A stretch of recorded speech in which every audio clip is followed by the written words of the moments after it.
A kú déédé àsìkò yìí, kókó inú ìwé ìròyìn la mú wá fún yín láti inú àwọn ìwé ìròyìn ilẹ̀ Nàìjíríà. Orúkọ tèmi ni Ọmágbémisọ́lá Ọmọlọ́rọ̀mádé. Gómìnà àná fún ìpínlẹ̀ Èkìtì Káyọ̀dé Fáyẹmí ti ṣàlàyé wípé òun sì jẹ́ ojúlówó ọmọ ẹgbẹ́ òṣèlú All Progressives Congress ní ìpínlẹ̀ Èkìtì. Nínú àtẹ̀jáde àná láti ọwọ́ akọ̀wé gómìnà àná Ahmad Sajọ láti ìlú Àbújá ni wọ́n ti dá àhesọ tí ó gbòde tí wọ́n ní ó jáde láti ẹnu gómìnà àná fún ìpínlẹ̀ Rivers nù Rotimi Amechi wípé òun pẹ̀lú Fáyẹmí ni wọ́n jọ dá ẹgbẹ́ òṣèlú ìdàpọ̀ African Democratic Congress sílẹ̀ kí àwọn yòókù tó darapọ̀ mọ́ wọn.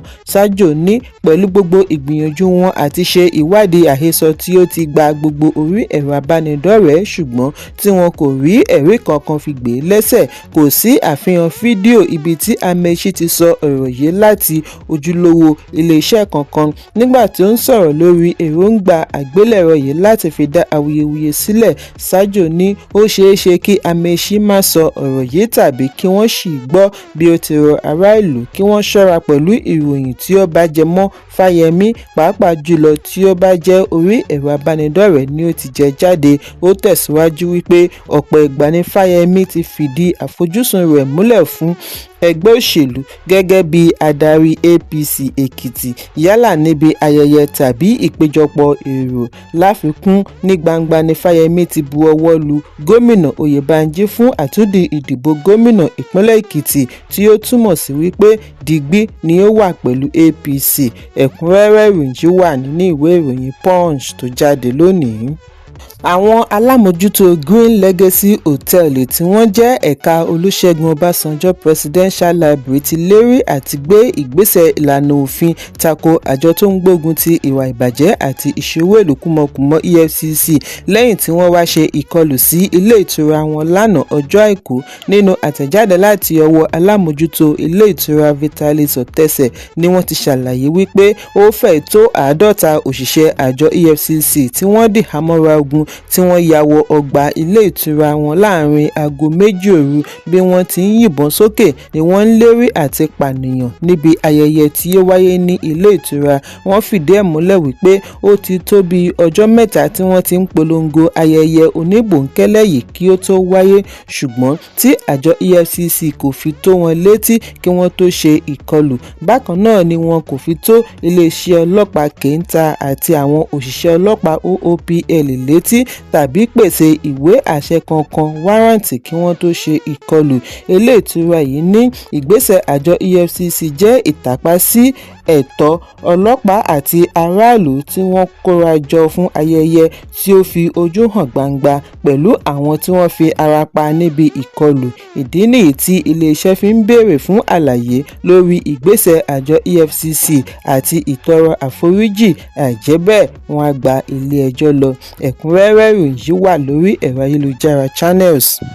Àyàngbọ̀nràn ìlú Ìkòròdú Ọba Kábírù Ṣótóbí ti fi oyè ìyá ọba ìlú Ìkòròdú dá obìnrin àkọ́kọ́ Sínátọ̀ Olúrẹ̀mí Tinubu lọ́lá gẹ́gẹ́ bí ara ètò rẹ̀ fún ayẹyẹ ọdún 10 ìgbàdé. Níbi ayẹyẹ tí ó wáyé ní ọjọ́ Àbámẹ́ta ní ìlú Ìkòròdú ni a ti rí àwọn lọ́balọ́ba, adarí olóṣèlú àti àwọn ọ̀tọ̀kùlú ìlú káàkiri orílẹ̀-èdè. Sínátọ̀ Tinubu ni aya igbákejì gómìnà ìpínlẹ̀ Èkó Olúrẹ̀mí Hamzat ṣaṣojú. Nínú ọ̀rọ̀ Tinubu ni ó ti fi ìdùnnú rẹ̀ hàn sí His Royal Majesty, ẹbí ọba àti gbogbo ènìyàn gidi ìlú Ìkòròdú fún bí wọ́n ti kà á kún láti lẹ́tọ̀ọ́ sí irúfẹ́ oyè bẹ́ẹ̀. Ó ní oyè ìyá ọba kì í ṣe iyì nìkan fún un, ó tún jẹ́ ojúṣe sí iṣẹ́ ìlú. Sínátọ̀ Tinubu mọ rírì pàtàkì àṣà lórí oyè jíjẹ bí ó ti ṣe àpèjúwe rẹ̀ ní ipò pàtàkì ní ìpínlẹ̀ Èkó. Nígbà tí ó ń fèsì, igbákejì ààrẹ ilé ìgbìmọ̀ Jibril Bararu gbóríyìn fún ọba Ṣótóbí fún ìṣọwọ́darí rẹ̀ bí ó ti ní ìgbà rẹ̀ mú àwọn èèyàn pàtàkì ìlú Ìkòròdú lọ ibi gíga.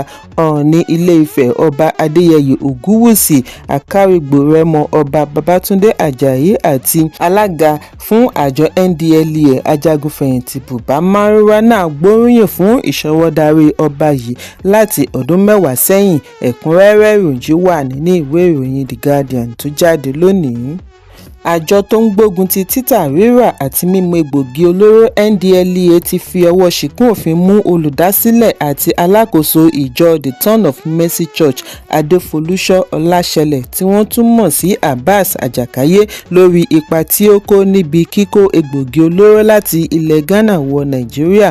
Ọláṣẹlẹ̀ tí wọ́n ti ń wá tipẹ́ ní ọwọ́ tó ní ọjọ́ Àìkú ọjọ́ 3 oṣù kẹjọ ọdún 2025 ní ilé ìjọsìn rẹ̀ tí ó wà ní Òkun Àjà, Lẹ́kì, ìpínlẹ̀ Èkó. Nínú àtẹ̀jáde tí agbẹnusọ NDLEA Fẹ́mi Babáfẹ́mi yọ̀ǹda ni wọ́n ti ṣàlàyé wípé ikọ̀ àjọ NDLEA dúró títí di ìgbà tí wọ́n fi parí ìsìn ọjọ́ ìsinmi kí wọ́n tó náwó gan bí ó ti fẹ́ dásẹ̀ kúrò nínú àyíká.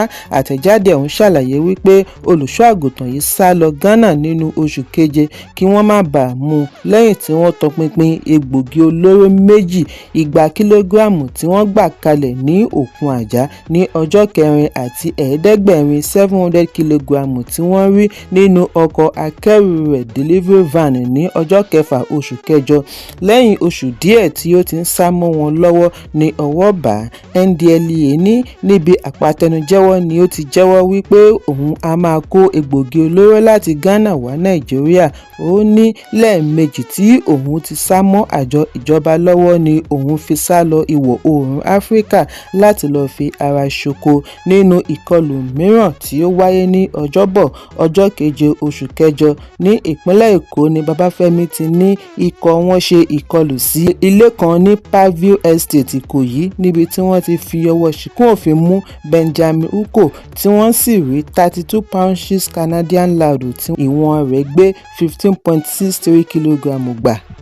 Ní ìpínlẹ̀ Nasarawa ní ikọ̀ àjọ NDLEA ti rí kọ̀nsáínmẹ́ǹtì tí egbògi olóró skunk kún inú rẹ̀ gbà lọ́wọ́ àwọn mẹ́ta: Emmanuel Asokwo Johnny 51, Okem Raphael 33 àti Chukwuebe Odo 25 ní Kárùn tuntun láàrin ìpínlẹ̀ Nasarawa. Ẹ̀kúnrẹ́rẹ́ ìròyìn wà nínú ìwé ìròyìn Punch tó jáde lónìí. Olórin Portable kì í fi àkókò ṣòfò. Gbogbo ìṣòro tí ó bá dé bá ẹ̀dá ẹlòmíràn ni òun máa ń sọ di àǹfààní láti sọ dorin, pẹ̀lú bí ó ṣe kéde orin rẹ̀ tuntun tí ó pe àkọlé rẹ̀ ní Olùdádúró ọkọ̀ òfurufú Plane Stopper, tí ìmísí yìí jẹyọ látara ìdojúkọ tí olórin Fuji Kwan ní pẹ̀lú àwọn òṣìṣẹ́ inú ọkọ̀ òfurufú tí ó wáyé ní ọjọ́ Ìṣẹ́gun tí ó kọjá ní pápákọ̀ òfurufú Nnamdi Azikiwe ìlú Àbújá. Lórí ẹ̀rọ abánidọ́rẹ̀ẹ́ Instagram ní Portable ti fún àwọn olólùfẹ́ rẹ̀ ní ìtọ́wò orin tí ó ti gba gbogbo ẹ̀rọ ayélujára, bí àwọn mìíràn ti ń fèsì. Lára àwọn ìlúmọ̀ọ́ká tí wọ́n fèsì sí ìgbésẹ̀ Portable láti rí agbábọ́ọ̀lù Victor Boniface àti adẹ́rìn-pòṣónú Nasboy. Orin tí ó kọ ní èdè Yorùbá ni ó fi ṣàlàyé fàákàjà tí ó wáyé lórí akèrègbè tí Kwan gbé dání, tí ó ní omi ni ó wà nínú rẹ̀ kì í ṣe ọtí líle. Bákan náà ni Portable ṣe yẹ̀yẹ́ lórí bí Kwan ṣe tètè súré bẹ̀rẹ̀ mọ́lẹ̀ kí ìyẹ́ ọkọ̀ òfurufú má bàa gbá bí ó ti ń gbéra àti fò. Èyí kì í ṣe ìgbà àkọ́kọ́ tí Portable ń sọ fàákàjà tó ń lọ lórí ẹ̀rọ ayélujára di orin. Títí kan ìṣòro tòun fúnra rẹ̀ ni ó ti ní pẹ̀lú ìjọba, gbogbo rẹ̀ ló ń sọ dorin. Ìbẹ̀rẹ̀ ọdún yìí ni ó yọ̀ǹda àwo kan tí ó pè ní Reason lẹ́yìn ọjọ́ díẹ̀ tí wọ́n yọ̀ǹda rẹ̀ kúrò ní àtìmọ́lé látàrí ẹ̀sùn ìbanilórúkọjẹ́ tí Saheed Òṣùpá fi kàn án. Kò pẹ́ kò jìnnà ni ó tún gbé òmíràn jáde tí ó pè ní Most Wanted lẹ́yìn tí ikọ̀ ọlọ́pàá ìpínlẹ̀ Ogun kéde wípé àwọn ń wá lórí ìkọlù tí ó ṣe sí àwọn òṣìṣẹ́ ìjọba. Ẹ̀kúnrẹ́rẹ́ ìròyìn wà nínú ìwé ìròyìn Business Day tó jáde lónìí. Ìlúmọ̀ọ́ká olórin Afrobeat David Adeleke tí gbogbo ènìyàn mọ̀ sí Davido ṣe ìrántí olóògbé ọmọkùnrin rẹ̀ Ifeanyi Adeleke ní ọjọ́ ìgbéyàwó rẹ̀ pẹ̀lú bí ó ṣe wọ cufflinks tí ó ní àwòrán ọmọdé yìí nínú. Lórí ẹ̀rọ abánidọ́rẹ̀ẹ́ Instagram ni olórin yìí ti ṣe àfihàn yìí lánàá níbi ìgbéyàwó alárédè pẹ̀lú olólùfẹ́ rẹ̀ tipẹ́tipẹ́ Chioma Rowland tí ó wáyé ní Miami, ilẹ̀ United States. Ìgbéyàwó alárédè ìgbàlódé white wedding yìí ni yóò tẹ̀lé ayẹyẹ ìgbéyàwó ti ìbílẹ̀ tí ó wáyé ní ọdún 2024 pẹ̀lú àwọn èèyàn jàǹkànjàǹkàn bíi oníṣòwò, olóṣèlú, olórin àti adẹ́rìn-pòṣónú tí wọ́n wá ọ̀nà dé Miami. Àwọn ìràwọ̀ olórin Nàìjíríà bíi Adékúnlé Gold, Teni àti Zlatan ìbílẹ̀ náà bá wọn kópa nínú ìgbéyàwó àti oúnjẹ ayẹyẹ alẹ́ ìgbéyàwó pre-wedding dinner. Nígbà tí ó ń sọ̀rọ̀ nípa ìgbéyàwó yìí, Davido ní òun ná $3.7 million lórí ayẹyẹ ìgbéyàwó. Èyí kì í ṣe eré rárá. Ẹ̀kúnrẹ́rẹ́ ìròyìn yìí wà nínú ìwé ìròyìn Vanguard tó jáde lónìí. Àwọn ará ilẹ̀ Japanese ni wọ́n ti wà nínú ẹkún òun ìpayín keke lẹ́yìn tí afẹ̀ṣẹ́kù-bí-òjò wọn méjì di olóògbé látàrí àpá inú ọpọlọ tí wọ́n ní níbi ìjà ọ̀tọ̀ọ̀tọ̀ tí ó wáyé. Afúyẹ́ gẹ́gẹ́ níyẹn super featherweight Shigetoshi Kotari àti afúyẹ́ lightweight Hiromasa Urakwa tí àwọn méjèèjì jọ jẹ́ ẹni ọdún méjìdínlọ́gbọ̀n ni wọ́n fi orí ṣèṣe níbi ìjà tí ó wáyé ní Korakuen Hall ní ọjọ́ kejì oṣù kẹjọ. Lójú ẹsẹ̀ ni wọ́n kó àwọn wọ̀nyí dìgbàdìgbà re ilé ìwòsàn. Wọ́n ṣe iṣẹ́ abẹ pẹ̀lú bí wọ́n ṣe ṣí ọpọlọ wọn. Bí ó ti parí ọ̀mì ayò 12 round tako akẹgbẹ́ rẹ̀ láti Japan Yamato Hata ní Kotari dákú kí ìkéde tó wáyé wípé ó kú ní déédéé aago 11:01 ọ̀sán ọjọ́ kẹjọ oṣù kẹjọ. Àpá Urakwa wáyé nígbà tí ó pàdánù 8 round sí ọwọ́ Yoji Saito. Iléeṣẹ́ afẹ̀ṣẹ́kù-bí-òjò lágbàáyé ni ó fìdí ikú rẹ̀ múlẹ̀ nínú àtẹ̀jáde ọjọ́ Àìkú bí wọ́n ti ní èyí wáyé lẹ́yìn ọjọ́ díẹ̀ tí Kotari kú. Akọ̀wé gbogbogbò fún àjọ afẹ̀ṣẹ́kù-bí-òjò ní Japan Tsuyoshi Yasukoshi sọ fún iléeṣẹ́ ìròyìn wọn wípé ó ṣeéṣe kí èyí jẹ́ ìgbà àkọ́kọ́ ní Japan tí afẹ̀ṣẹ́kù-bí-òjò méjì máa nílò irúfẹ́ iṣẹ́ abẹ bẹ́ẹ̀ níbi ìjàmbá tí ó wáyé níbi ètò kan náà. Ẹ̀kúnrẹ́rẹ́ ìròyìn yìí wà nínú ìwé ìròyìn Daily Post tó jáde lónìí. Kókó inú ìwé ìròyìn tòní kò ní jù báyìí lọ. Ẹ pàdé mi ní ìrọ̀lẹ́ fún àkọ́tún ìròyìn. Kí a tó lọ, ẹ má ṣaláì fi àkíyèsí yín ránṣẹ́ kí ẹ sì bá wa subscribe sójú náà wa lórí YouTube kí kókó inú ìwé ìròyìn lè máa tẹ̀ yín lọ́wọ́ ní kíákíá.